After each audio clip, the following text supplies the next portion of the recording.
Halo teman-teman, selamat datang di channel Mari Berkarya. Kali ini aku akan share ciri-ciri toko online penipu di Instagram.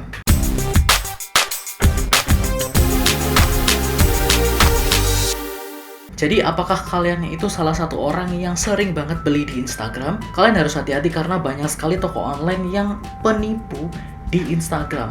Mereka itu bukan toko online aslinya, mereka bukan orang yang jualan aslinya, tapi mereka itu jualan produk seolah-olah mereka jualan, tapi sebenarnya mereka itu nggak jualan apa-apa, hanya menipu doang. Nah, berikut ciri-cirinya biar kalian itu tahu dan biar kalian itu waspada kalau misalnya kalian ingin melakukan pembelian di Instagram. Yang pertama adalah harganya tidak wajar. Biasanya mereka itu memberikan harga itu di bawah harga normalnya. Mungkin jauh di bawah harga normalnya. Jadi kalian perlu perhatikan, kalau misalkan mereka itu jualan produk dengan harga yang nggak masuk akal, katakanlah, kalian perlu curiga. Kalian perlu cari tahu harga produk normalnya itu seperti apa. Kalian cari di marketplace, katakanlah Shopee, Tokopedia, Bukalapak, Lazada, dan sebagainya.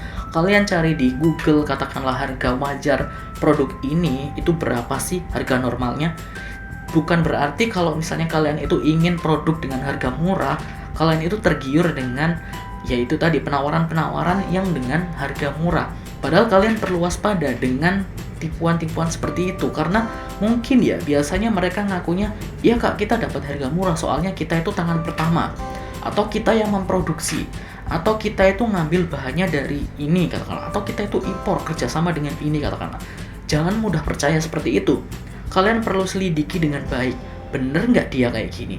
Bener nggak dia itu impor? Bener nggak dia itu produksi sendiri? Bener nggak dia itu tangan pertama? Kalian perlu cari tahu itu. Kemudian yang nomor 2 adalah follower palsu. Jadi banyak sekali sekarang, di zaman sekarang ya, orang-orang itu beli follower. Beli follower itu sudah gampang banget. Kita tinggal membayar berapa, follower kita udah langsung naik kayak gitu. Tapi follower itu bukan follower asli. Bukan follower yang memfollow karena kontennya atau karena produknya, tapi karena dibayar, karena mereka membayar, karena si pelaku ini membayar orang untuk memfollow mereka, atau membayar ke agen biar agen itu yang mencarikan follower buat mereka. Nah, follower palsu ini juga sering dimanfaatkan oleh para penipu untuk menipu orang, biar orang itu lebih percaya, katakanlah, oh ini Instagramnya followernya katakanlah 100.000 ke atas, atau sudah 1 juta, atau berapa ratus ribu, katakanlah kayak gitu. Tapi itu semua follower palsu. Nah, lalu kita sebagai customer gimana caranya kita tahu bahwa itu follower palsu? Kalian bisa tanya followernya satu-satu, atau kalian bisa lihat postingan-postingannya. Apakah di postingan itu banyak komentarnya, banyak like-nya, banyak engagement-nya, istilahnya kayak gitu. Dan apakah kalau misalnya ada komentarnya, kalian baca komentar itu, apa komentar itu real dari orang nyata, atau jangan-jangan itu akun fake. Nah, kalian perlu memperhatikan itu baik-baik. Oke. Dan juga kalau misalnya kalian menemui ciri yang nomor 3 ini adalah komentarnya dinonaktifkan. Biasanya para pelaku ini menonaktifkan komentar biar mereka nggak ketahuan. Kalau misalnya komentarnya diaktifkan, biasanya korban-korban yang sebelumnya kena, sudah pernah tertipu, mereka akan komen di postingannya dia, postingan di Instagramnya dia. Makanya kalian perlu mewaspadai akun-akun jualan yang postingannya itu komentarnya dinonaktifkan. Kalau kalian berpikir bahwa sebenarnya kalau misalnya kita itu jualan asli, benar-benar jualan, justru komentarnya itu harus kita aktifkan. Biar apa? Biar audiensnya lebih banyak lagi, engagementnya lebih banyak lagi. Itu kalau asli. Tapi kalau misalkan Instagram fake dan dia itu penipu, biasanya komentarnya dinonaktifkan. Biar itu tadi, biar orang yang sudah jadi korbannya tidak bisa berkomentar di postingannya dia, kayak gitu. Kemudian yang nomor 4 adalah testimoni dan rekening palsu. Kita bahas testimoni dulu. Testimoni palsu ini biasanya sering digunakan oleh para penipu untuk membuat kita sebagai customer itu percaya. Jadi mereka membuat postingan-postingan atau membuat istilahnya feed atau IG story yang berisi komentar-komentar orang, yang berisi, oh kak terima kasih produknya bagus, kak terima kasih ininya bagus, sellernya ramah dan sebagainya gitu kan. Nah, itu biasanya digunakan untuk menggiring opini biar orang itu lebih percaya, oh ini ada beberapa orang yang komentarnya bagus, ada beberapa orang yang sudah puas dengan pelayanannya dia. Padahal komentar atau testimoni itu sebenarnya bisa dipalsukan, bisa dibuat sendiri, atau bisa membayar orang katakanlah untuk bikin testimoni itu. Jadi kalian perlu lihat dengan baik-baik, bener nggak ini orangnya. Kalau misalnya itu ada akunnya atau ada istilahnya testimoni itu atas nama orang, kalian chat orangnya langsung, kalian cari tahu orangnya itu siapa. Tanya ke orangnya, bukan tanya ke tokonya. Kemudian yang kedua tadi adalah rekening palsu. Nah, rekening palsu ini kalau misalnya kalian sudah yakin, kalian sudah chat, kalian sudah apapun, kemudian kalian ingin membayar, pastikan dikasih nomor rekening.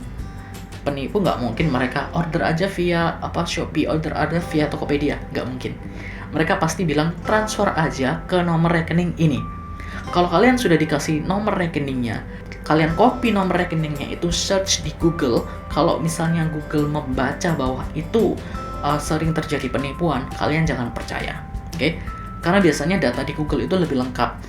Kalian lihat atau copy nomor rekeningnya itu ya, kalian copy ke Google, kalian search itu misalnya ini BRI, nomor rekening ini atas nama ini BRI atau atas nama ini BNI atau BCA, katakanlah kayak gitu. Search di Google, kalau misalkan Google biasanya kan menunjukkan banyak hasil, dan kalau misalnya banyak sekali yang komen bahwa itu adalah penipuan, maka kalian jangan pernah transfer.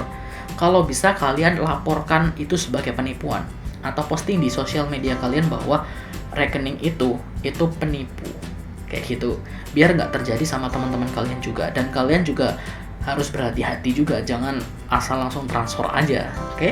Kemudian yang nomor 5 adalah feed atau postingan tidak menarik. Biasanya feed atau postingan yang penipu itu ya, biasanya itu lebih banyakkan testimoni biasanya. Testimoni ini atau sekedar gambar produknya cuman sekilas aja, tapi lebih banyak biasanya testimoni. Nah, itu kalian perlu curigai.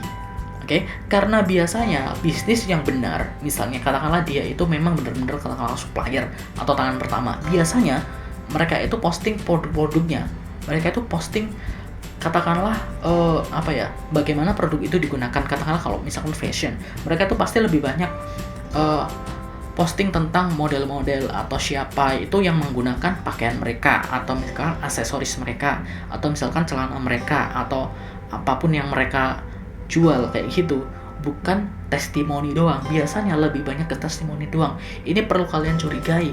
Atau postingan-postingan yang merujuk kepada penjualan, yang memaksa secara tidak langsung ke penjualan, atau cuman foto produknya biasa, kayak istilahnya katalog gitu, produk katalog gitu aja, cuman produk-produk doang kayak gitu, tanpa adanya itu tadi, misalkan orang memakai produknya atau foto artis atau siapa yang menggunakan produknya kayak gitu. Itu perlu kalian curigai. Oke, itu tadi ciri-ciri toko online yang penipu di Instagram. Apakah semua yang aku share tadi itu bisa dikategorikan sebagai penipu? Belum tentu. Tapi kalian perlu hati-hati kalau misalnya menemui toko online dengan ciri-ciri yang sudah aku sebutkan tadi. Kalian perlu mewaspadai, kalian perlu mencari tahu lebih lanjut.